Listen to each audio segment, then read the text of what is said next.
നമസ്കാരം. വമ്പൻ ജനപ്രിയ പ്രഖ്യാപനങ്ങളാണ് ആദ്യ മന്ത്രിസഭാ യോഗത്തിന് ശേഷം ഇന്ന് മുഖ്യമന്ത്രി വി.ഡി. സതീശൻ നടത്തിയത്. കെ.എസ്.ആർ.ടി.സിയിലെ സൗജന്യം പോലെ തന്നെ ഏറെ ശ്രദ്ധിക്കപ്പെട്ടിരിക്കുകയാണ് ആശാ വർക്കർമാർക്ക് വേണ്ടിയുള്ള പ്രഖ്യാപനവും. ആദ്യഘട്ടത്തിൽ ആശാ വർക്കർമാർക്ക് 3000 രൂപ കൂടുതൽ നൽകാനാണ് തീരുമാനം. റിട്ടയർമെന്റ് ബെനിഫിറ്റും ആശാ വർക്കർമാർക്കുണ്ടാകും. ഇതും ഉടൻ പ്രഖ്യാപിക്കും. വി.ഡി. സതീശനെ മുഖ്യമന്ത്രിയായി തിരഞ്ഞെടുത്ത ദിവസം മുതൽ തന്നെ സൈബർ സഖാക്കൾ സതീശന്റെ പഴയ പ്രസംഗങ്ങൾ ഉൾപ്പെടെ കുത്തിപ്പൊക്കി അദ്ദേഹത്തെ അധിക്ഷേപിക്കാൻ ശ്രമിച്ചിരുന്നു. എവിടെ സതീശൻ പറഞ്ഞ വാഗ്ദാനം എന്നതായിരുന്നു അവർ ഉയർത്തിയ ചോദ്യം. ഇപ്പോൾ ആ ചോദ്യത്തിന് കൃത്യമായി ഉത്തരം കിട്ടിയതോടെ ഒന്നും മിണ്ടാൻ കഴിയാത്ത അവസ്ഥയിലായിരിക്കുകയാണ് CPM. സൈബർ സഖാക്കളും പഴയ ആവേശം കാണാനില്ല. എങ്കിലും വി.ഡി. സതീശൻ 21,000 രൂപയായിട്ടാണ് വർദ്ധിപ്പിക്കാമെന്നാണ് പ്രഖ്യാപിച്ചതെന്നും ഇതിൽ നിലവിൽ 3000 രൂപ മാത്രമാണ് പ്രഖ്യാപിച്ചിരിക്കുന്നതെന്നും ചില കോണുകളിൽ നിന്നുള്ള വിമർശനങ്ങളായി അവർ ചൂണ്ടിക്കാട്ടുന്നു. പുതിയ പ്രഖ്യാപനത്തോടെ ആശമാർക്ക് നിലവിൽ ലഭിച്ചുകൊണ്ടിരിക്കുന്ന 9,000 രൂപ 12,000 രൂപയായി കൂടും. കൂടാതെ ആശാ വർക്കർമാരുടെ വിരമിക്കൽ ബെനിഫിറ്റിലും മാറ്റം വരുത്തുമെന്ന് ആദ്യ വാർത്താ സമ്മേളനത്തിൽ തന്നെ മുഖ്യമന്ത്രി അറിയിച്ചിട്ടുണ്ട്. എല്ലാം ചെയ്യണമെന്നുണ്ടെന്നും ഇത് ആദ്യഘട്ടം മാത്രമാണെന്നും വ്യക്തമാക്കിയ മുഖ്യമന്ത്രി സംസ്ഥാനത്തിന്റെ സാമ്പത്തിക സ്ഥിതി മെച്ചപ്പെടുന്നതിനനുസരിച്ച് തുക വീണ്ടും വർദ്ധിപ്പിക്കുമെന്ന സൂചനയും നൽകി. നേരത്തെ ഓണറേറിയം 21,000 രൂപയാക്കുക, വിരമിക്കൽ ആനുകൂല്യം 5 ലക്ഷം രൂപയാക്കുക എന്നീ ആവശ്യങ്ങൾ ഉന്നയിച്ച് ആശാ വർക്കർമാർ നടത്തിയ സമരവേദിയിൽ UDF അധികാരത്തിലെത്തിയാൽ ആദ്യ മന്ത്രിസഭാ യോഗത്തിൽ തന്നെ തീരുമാനമുണ്ടാകുമെന്ന് സതീശൻ ഉറപ്പ് നൽകിയിരുന്നു. ആ വാക്ക് തുടക്കത്തിൽ തന്നെ അദ്ദേഹം പാലിച്ചു കഴിഞ്ഞു. ആശാ വർക്കർമാർക്ക് പുറമെ മറ്റ് താൽക്കാലിക വേതന തൊഴിലാളികൾക്കും ആദ്യഘട്ടമെന്ന നിലയിൽ വേതന വർധനവ് പ്രഖ്യാപിച്ചിട്ടുണ്ട്. വലിയ തുകയല്ലെന്ന് അറിയാമെന്നും എന്നാൽ സർക്കാരിന്റെ കരുതലിന്റെ ഭാഗമാണിതെന്നും മുഖ്യമന്ത്രി ഓർമ്മിപ്പിച്ചു. പുതിയ സർക്കാർ വാക്ക് പാലിച്ചതിന്റെ സന്തോഷത്തിൽ കൂടിയാണ് ആശമാർ.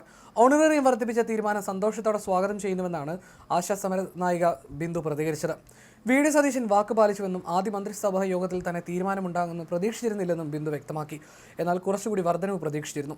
21,000 രൂപയായിരുന്നു ആവശ്യം. സർക്കാർ കാലാവധി പൂർത്തിയാകും മുൻപ് അതിലേക്ക് എത്തുമെന്ന് പ്രതീക്ഷിക്കുന്നുവെന്നും അവർ പറഞ്ഞു.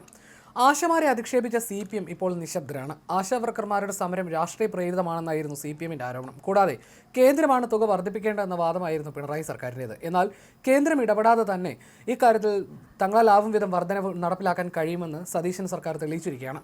എന്തുകൊണ്ട് കേരളത്തിൽ മാത്രം സമരമെന്നും മറ്റ് സംസ്ഥാനങ്ങളിൽ നടക്കാത്ത സമരം കേരളത്തിൽ മാത്രം നടക്കുന്നത് രാഷ്ട്രീയ അജണ്ടയുടെ ഭാഗമാണെന്നും വരുത്തി തീർക്കാനായിരുന്നു സഖാക്കൾക്ക് ആവശ്യം.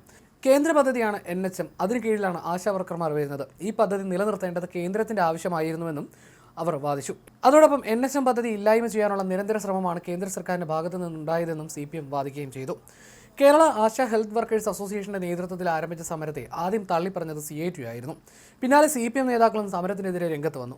ആശമാരെ നിയോഗിക്കാൻ തീരുമാനിച്ചത് കേന്ദ്രമായതിനാൽ ഡൽഹിയിൽ സമരം ചെയ്യണമെന്നതായിരുന്നു നേതാക്കളുടെ വാദം. CPM കേന്ദ്ര കമ്മിറ്റി അംഗം ഇളമരം കരീം ഉൾപ്പെടെ ആശാ വർക്കർമാരുടെ സമരത്തെ അധിക്ഷേപിച്ചുകൊണ്ട് രംഗത്ത് വന്നു. സമരം ചെയ്യുന്നത് ഈർക്കിലി സംഘടനയാണെന്നായിരുന്നു ഇളമരം കരീമിന്റെ പരിഹാസം. പ്രതിപക്ഷം പിന്തുണച്ചതോടെ സമരം കൂടുതൽ ശക്തിപ്പെടുകയായിരുന്നു. ചെറിയൊരു പന്തലിൽ തുടങ്ങിയ സമരം രാഷ്ട്രീയ വിവാദത്തെ തുടർന്ന് സംസ്ഥാനമാകെ പടർന്നു. തള്ളിപ്പറഞ്ഞ സർക്കാർ തന്നെ ഒടുവിൽ അസോസിയേഷൻ ഭാരവാഹികളെ ചർച്ചയ്ക്ക് ക്ഷണിച്ചു. പഠിക്കാൻ കമ്മിറ്റിയെ നിയോഗിച്ചു. UDF MPമാർ പാർലമെന്റിൽ വിഷയം ഉന്നയിച്ചു. ഒടുവിൽ തദ്ദേശ തിരഞ്ഞെടുപ്പിന് മുൻപ് ഓണറേറിയം 1000 രൂപ വർദ്ധിപ്പിച്ച് 8,000 രൂപയാക്കാൻ സംസ്ഥാന സർക്കാർ തീരുമാനിക്കുകയായിരുന്നു. തുടർന്ന് നവംബർ 1 രാപ്പകൽ സമരം അവസാനിപ്പിച്ചത്. ഏറ്റവും ഒടുവിൽ ഇടതുപക്ഷത്തിന് ആശാ സമരത്തിൽ തൊഴിലാളികളെ അധിക്ഷേപിച്ചത് വലിയ തെറ്റായിപ്പോയെന്ന് ഈ അടുത്ത കാലത്ത് ബോധ്യപ്പെടുകയും ചെയ്തു. CPI സംസ്ഥാന സെക്രട്ടറി ബിനോയ് വിശ്വം അണിക്കാരൻ തുറന്നു പറഞ്ഞത് തൊഴിലാളി സമരങ്ങളെ ആക്ഷേപിക്കുന്നത് കമ്മ്യൂണിസ്റ്റ് പാരമ്പര്യമല്ല, തെരഞ്ഞെടുപ്പ് തോൽവി ജനങ്ങളുടെ മുന്നറിയിപ്പാണ്. അതിനാൽ പിഴവുകൾ തിരുത്തി മുന്നോട്ട് വന്നേ മതിയാകൂ എന്നായിരുന്നു ബിനോയ് വിശ്വത്തിന്റെ പ്രതികരണം. 200 ദിവസത്തിലേറെ സെക്രട്ടേറിയറ്റിന് മുന്നിൽ നടന്ന ആശാ സമരത്തെ CPM നേതാക്കളും മന്ത്രിമാരടക്കം പരിഹസിച്ചപ്പോൾ CPIയുടെ പ്രതികരണം വന്നിരുന്നില്ല. ഇടതുപക്ഷത്തിന്റെ കനത്ത തോൽവിക്ക് ആശാ സമര നിലപാടും കാരണമായെന്ന തിരിച്ചറിവിൽ നിന്നാണ് വൈകിയാണെങ്കിലും CPIയുടെ കുറ്റസമ്മതം വന്നതും.